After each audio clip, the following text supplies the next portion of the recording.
예수께서 하늘에 올라가실 날이 다 되었다. 그래서 예수께서는 예루살렘에 가시기로 마음을 굳히시고 심부름꾼들을 앞서 보내셨다. 그들이 길을 떠나서 예수를 모실 준비를 하려고 사마리아 사람의 한 마을에 들어갔다. 그러나 그 마을 사람들은 예수가 예루살렘으로 가시는 도중이므로 예수를 맞아들이지 않았다. 그래서 제자인 야고보와 요한이 이것을 보고 말하였다. 주님, 하늘에서 불이 내려와 그들을 태워버리라고 우리가 명령하면 어떻겠습니까? 예수께서 돌아서서 그들을 꾸짖으셨다. 그리고 그들은 다른 마을로 갔다. 그들이 길을 가고 있는데 어떤 사람이 예수께 말하였다. 나는 선생님이 가시는 곳이면 어디든지 따라가겠습니다. 예수께서 그에게 말씀하셨다.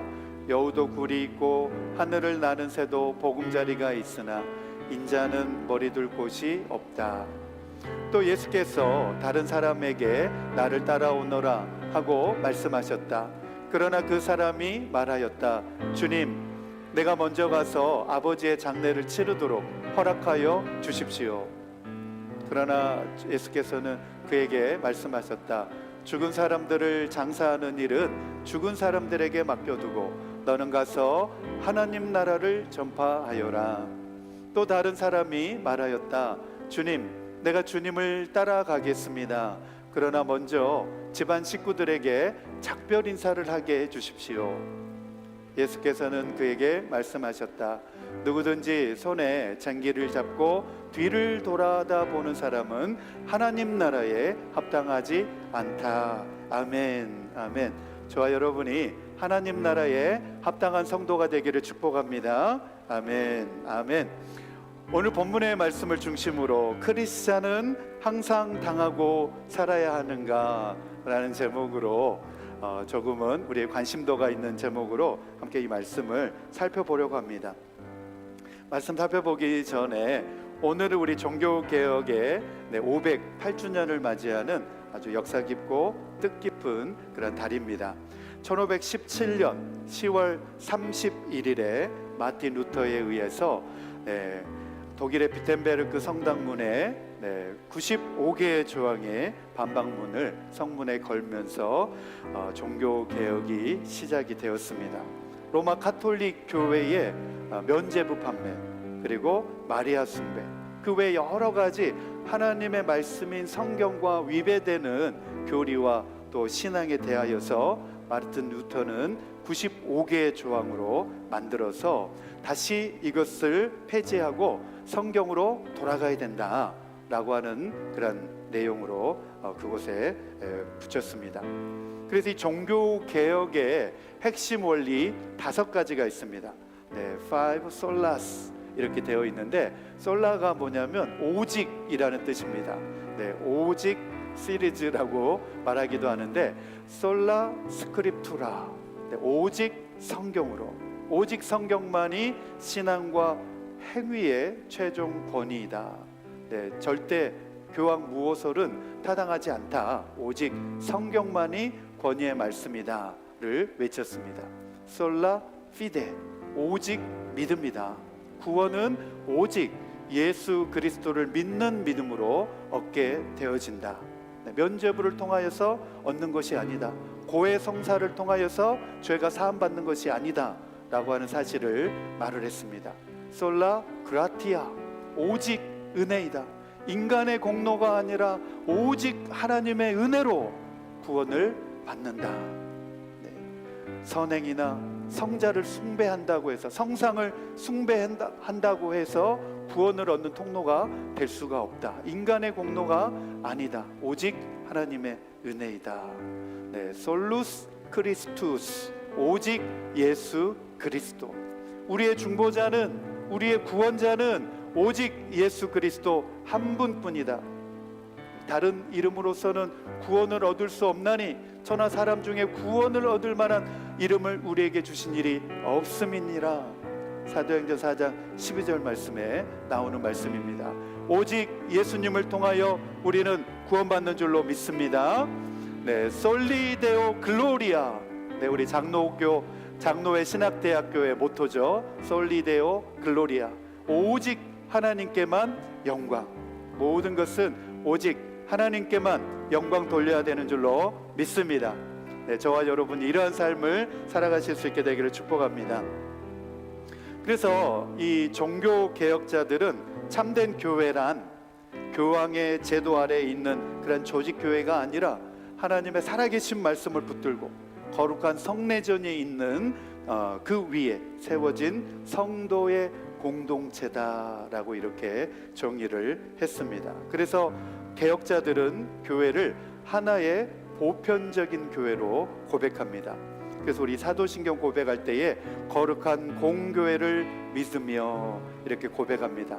공적 교회, 공공의 교회, 바로 보편적 교회를 고백합니다. 부패한 로마 가톨릭 교회와 구별하기 위해서 스스로를 개혁교회다 이렇게 우리는 부르고 있습니다. 그래서 우리는 이러한 개혁교회 전통 가운데서 우리가 예배드리고 있고 신앙생활하고 있습니다. 개혁된 교회는 항상 개혁되어져야 된다.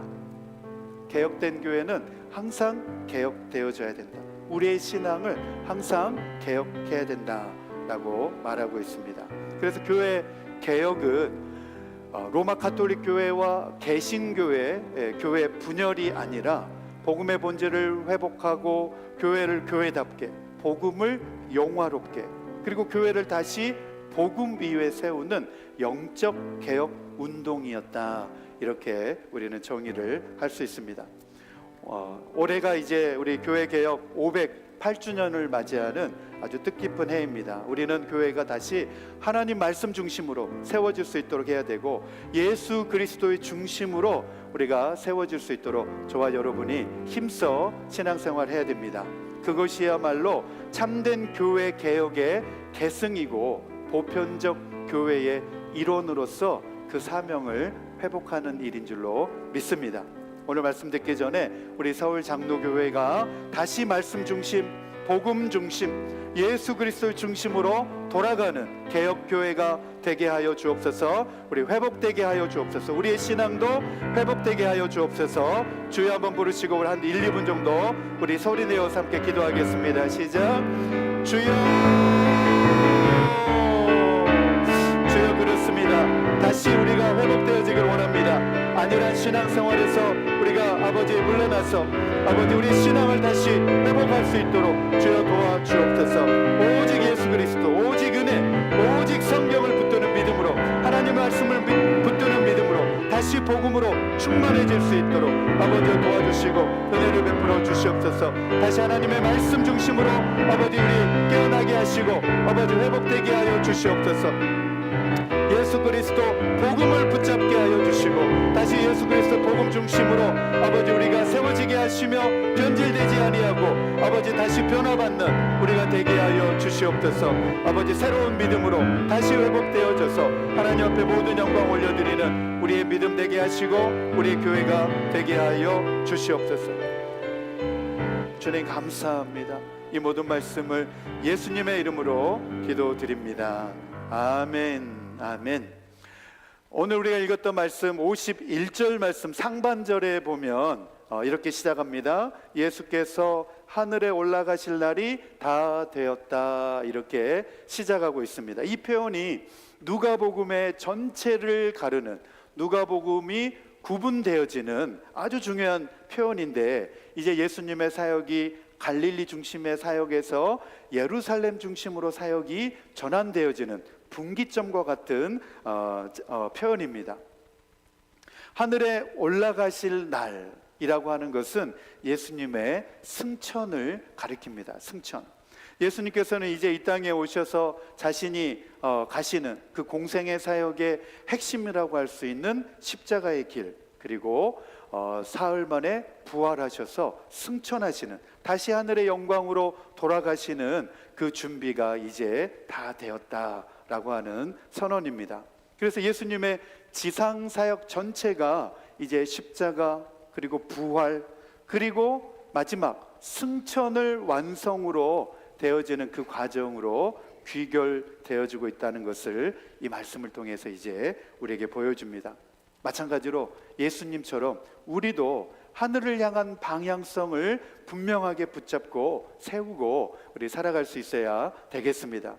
우리의 본향은 이 땅이 아닙니다. 이 땅은 우리가 잠깐 나그네된 삶을 살다가, 어떤 분은 이렇게 표현했더라고요.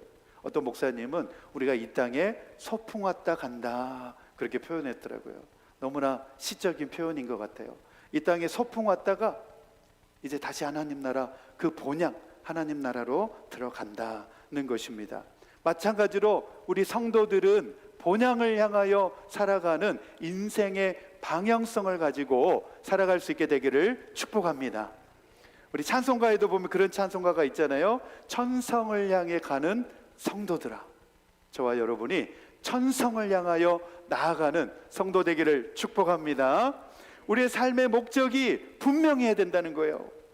이 세상에서의 안락함이 아니라, 편안함을 추구하는 것이 아니라 하늘의 부르심을 따라 살아가는 사명자의 삶이라고 하는 사실을 저와 여러분이 잘 마음에 새기실 수 있게 되기를 축복합니다. 하나님의 뜻을 이루기 위하여서, 이 사명을 감당하기 위하여서 때로는 예수님이 가셨던 그 십자가의 길처럼 고난길도 감수해야 되는 결단이 주님을 따르는 우리에게 또 요구되어진다는 것입니다. 누가복음 9장 51절에서 53절 말씀 우리 함께 읽겠습니다. 시작.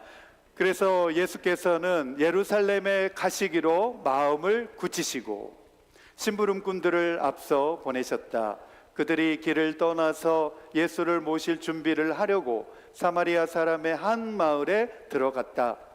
그러나 그 마을 사람들은 예수가 예루살렘으로 가시는 도중이므로 예수를 맞아들이지 않았다. 예수님을 맞아들이지 않았다는 겁니다. 사마리아 사람들의 완고함 때문에, 그들의 강팍함으로 말미암아서 하나님의 아들이신 예수님을 맞이하지 않았다는 것입니다. 그로 인하여서 오늘의 말씀의 내용이 진행되어지게 됩니다. 여러분, 갈릴리에서 예루살렘으로 가는 그 길 가운데서 가장 빠른 길이 이 사마리아를 지나서 가는 길입니다. 그 길이 가장 최단거리 길입니다. 그런데 이 유대인들과 사마리아 사람들 사이에서는 역사적으로 오랫동안 깊은 감정의 골이 있습니다. 불화와 반목과 대립이 그들 가운데 있습니다. 아수르 제국에 의하여서 북이스라엘이 멸망당하고, 또 사마리아에는 아수르 제국의 사람들이 막 몰려오면서 이민자들이 막 들어오면서 이 사마리아 지역은 혼혈 인종이 되었습니다. 그래서 유다인들은 자기네 순수 혈통을 지켜오고 있는 민족이기 때문에 혼혈된 사마리아의 사람들을 자기 같은 이스라엘 백성으로 보지 않고 그들을 이방인 취급을 했습니다. 더군다나 그들이 바벨론 포로 기환에서 다녀오면서 성전을 재건할 때에 이 사마리아 사람들이 지독하게 방해하고 성전 재건하는 것, 성벽 재건하는 것을 끊임없이 회방을 했습니다. 그래서 유대인들은 사마리아 사람들을 별로 좋게 보지 않았습니다. 그래서 이 갈릴리에서 예루살렘으로 가는, 예루살렘의 명절을 지키기 위해서 가는 순례객들은 사마리아 이 마을로 지나게 되면 항상 그들과 부딪히고 또 마찰이 있으니까 그곳으로 지나가기를 좋아하지 않았다고 합니다. 예루살렘으로 가는 많은 순례객들이 사마리아를 통과하기를 꺼려하고 대신 조금 돌아가더라도 베레아 지방으로 돌아가는 길을 선택해서 예루살렘으로 올라갔다고 합니다. 하지만 오늘 본문에 보면 예수님께서는 제자들과 함께에 사마리아를 지나서 사마리아를 통과하는 길을 의도적으로 선택하신 것을 볼 수 있습니다. 예수님께서는 유대인들이 그렇게 하듯이 사마리아 사람들에 대하여서 그렇게 대우하기를 원하지 않으셨던 것 같습니다. 그들을 멸시하거나 부정한 사람으로 취급하지 않으시려고 오히려 그곳으로 가셔서 그들과 화해하고 사랑으로서 감싸 안으려고 그러한 태도를 보이셨던 것 같습니다. 그러나 사마리아 사람들은 예수님의 일행이 이 예루살렘, 사마리아를 지나서 예루살렘으로 지나간다는 사실을 알고서 예수님을 맞이하려 들지 않았다는 것입니다. 52절 말씀에 보면 나오죠. 심부름꾼들을 앞서 보내가지고 그들이 길을 떠나서 예수를 모실 준비를 하려고 그랬습니다. 예수님을 이제 사마리아에 모실 준비를 하려고 심부름꾼들을 사마리아에 먼저 보냈다는 것입니다. 여기에서 예수님을 모실 준비라고 하는 것은 단순한 숙박 정도, 숙박 준비 이상의 의미를 가지고 있습니다. 누가복음에서는 숙박 준비 그 이상의 의미를 가지고 있는데, 신앙적인 차원으로 예수님을 영접할 마음의 태도, 그리고 하나님 나라를 받아들일 준비를 그 제자들을 보내가지고 미리 하도록, 사마리아 사람들이 미리 하도록 예수님께서 그 사람들을, 심부름꾼들을 보냈다는 것입니다. 그러나 사마리아 사람들이 예수님을 받아들이지 않았습니다. 하나님 나라의 왕이신 예수님을 거부함으로 인하여서 영적 불신앙이 그들 가운데 나오게 되었습니다. 우리 첫 번째 주제입니다. 첫 번째 주제 우리 같이 읽겠습니다. 시작. 예수님은 세상을 심판하거나 정죄하러 오신 분이 아니라 영혼을 구원하시려고 회복시키기 위해 오신 사랑의 통치자이십니다. 그분이 선포하신 복음은 율법이 보여준 정죄의 한계를 넘어 새로운 생명과 용서의 길을 여는 하나님의 구원 선언입니다. 아멘. 예수님이 보여주시려고 하는 것은 바로 사랑의 통치자로서 복음을 통하여서 새로운 생명과 용서의 길을, 화해의 길을 여시려고 하는 구원 선언이었다는 거예요. 요한복음 우리 3장 17절 말씀 같이 읽겠습니다. 시작. 하나님께서 아들을 세상에 보내신 것은 세상을 심판하시려는 것이 아니라 아들을 통하여 세상을 구원하시려는 것이다. 아들을 통하여 세상을 심판하려는 것이 아니라는 거예요. 율법적인 잣대로 심판하려는 것이 아니라는 거예요. 사마리아 사람들은 이렇게 예수님이 오신 목적을 올바르게 깨닫지 못하고 그의 전통적인 관습과 오래된 편견에만 사로잡혀가지고 예수님을 통하여 얻게 되는 구원의 길을 안타깝게도 상실하고 말았습니다.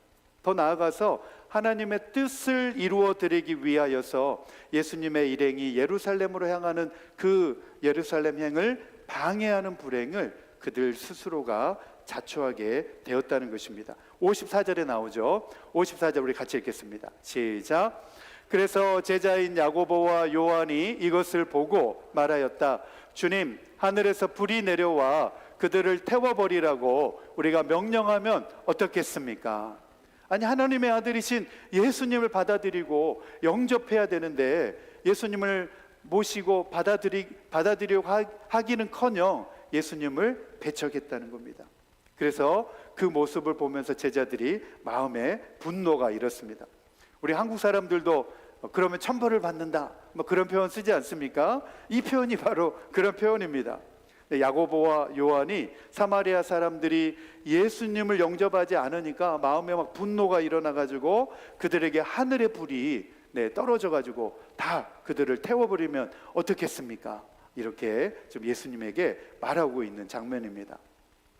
그런데 예수님은 제자들의 이러한 격양되고 상기된 반응에 대하여서 함께 공감해주고 거들지 않고 오히려 제자들을 질책하시면서 꾸짖으시는 것을 볼 수가 있습니다. 우리 55절, 56절 같이 읽겠습니다. 시작. 예수께서 돌아서서 그들을 꾸짖으셨다. 그리고 그들은 다른 마을로 갔다. 이 꾸지람, 왜 예수님이 제자들을 꾸지라 하셨는가? 그 내용을 우리 잘 한번 살펴보기 원합니다. 예수님의 이러한 질책에 담긴 의미를 생각해 보면 예수님의 통치와 예수님께서 이 땅에 오셔서 지배하는 하나님의 나라는 제자들이 생각하는 그러한 폭력적인 방법의 것이 아니라고 하는 사실을 그들에게 이해시켜 준 것입니다. 제자들은 지극히 인간적인 감정에 사로잡혀서 보복을 요구하였지만 예수님께서는 그들의 이러한 율법적인 대응 방식을 원치 않으셨습니다. 율법에 뭐라고 되어 있습니까? 눈은 눈으로, 이는 이로 갚아주라 이렇게 되어 있는데, 제자들은 그 율법의 방식으로 사마리아 사람들에게 갚아줘야 됩니다 이렇게 예수님께 요구했습니다. 그러나 예수님은 그러한 율법의 폭력적인 방법으로 대응하기를 원치 않으셨습니다. 제자들은 구약에 보면 엘리야 선지자가 했던 그 방식으로 불을 내려가지고 불태우는 그런 보복의 방식으로 사마리아 사람들을 징계할 것을 요청했지만, 예수님께서는 사랑의 방식으로 그들에게 말씀하심으로써 엘리야를 능가하는 분이시라고 하는 사실을 이 대목에서 보여주고 있습니다. 사마리아 사람들이 예수님께 완악하게 굴더라도 예수님은 그들에게 완악한 방식으로 대해주는 것이 아니라 사랑의 방식으로 대해주고자 하셨다는 것입니다. 이러한 예수님의 태도에서 알 수 있듯이 앞으로 예수님께서 예루살렘으로 가시게 되면 고난에 대하여서도 무저항으로, 그리고 받아들이실 것에 대한 하나의 예표와 복선으로 이 모습이 나타나고 있다는 것입니다. 제가 가지고 있는 이 관주 성경에 보면 55절 9절 다음에 1번 해가지고 번호가 붙어 있습니다. 그래서 그 번호를 따라 가지고 성경 아랫부분에 보면 이런 주석이 달려 있습니다. 어떤 사본에는 55절 끝에 다음과 같은 말이 있음 해가지고 이르시되 너희는 무슨 정신으로 말하는지 모르는구나. 인자는 사람의 생명을 멸망시키러 온 것이 아니요 구원하러 왔노라 하시고, 예수님이 이 땅에 오신 목적은 불을 내려가지고 사마리아 사람들과 같은 완악한 사람들을 다 불태우는 그러한 일을 하기 위해서 오신 것이 아니라 사람의 생명을 구원하기 위하여서 오셨다라고 하는 사실을 말씀을 해주고 있습니다. 제자들은 성급하게 생각을 했습니다. 그러면서 얼마나 쉽게 인간적인 분노와 섣부른 오해에 빠질 수 있는지를 우리는 제자들의 모습을 통해서 확연하게 알 수 있습니다. 예수님의 복음은 본질적으로 심판이 아니라는 것입니다. 구원을 목적으로 한다는 사실을 이 말씀 가운데서 보여주고 있습니다. 그래서 오늘 말씀의 결론으로 첫 번째로 복음은 심판보다 구원을 우선한다. 사마리아 사람들이 예수님을 영접하지 않았을 때에 제자들은 분노하면서 하늘에서 불을 내려서 그들을 태워버리고 응징을 합시다 라고 제안을 했습니다. 그러나 예수님은 오히려 그러한 제자들을 꾸짖으시면서 인자는 사람의 생명을 멸망시키러 온 것이 아니라 구원하러 왔다. 복음의 핵심이 바로 구원에 있다는 사실을 말씀을 해주고 있습니다. 이 장면은 제자들에게, 그리고 오늘을 사는 우리 모두에게 복음의 본질이 심판이 아니라 구원이고 율법적인 보복이 아니라 사랑이라고 하는 사실을 분명하게 가르쳐주고 있는 말씀입니다. 저와 여러분이 예수님의 사랑 때문에, 하나님의 그 사랑 때문에 오늘 이 자리에 나와서 이렇게 예배하고 있는 줄로 믿습니다. 예수님을 따르는 제자라면 세상의 거절이나 모욕 앞에서도, 사마리아 사람들이 그렇게 완고하게 했던 것처럼 그런 모욕 앞에서도 분노와 폭력으로 대응하는 대신에 예수님께서 하신 방법처럼 은혜와 자비의 방식으로 반응할 수 있어야 되겠습니다.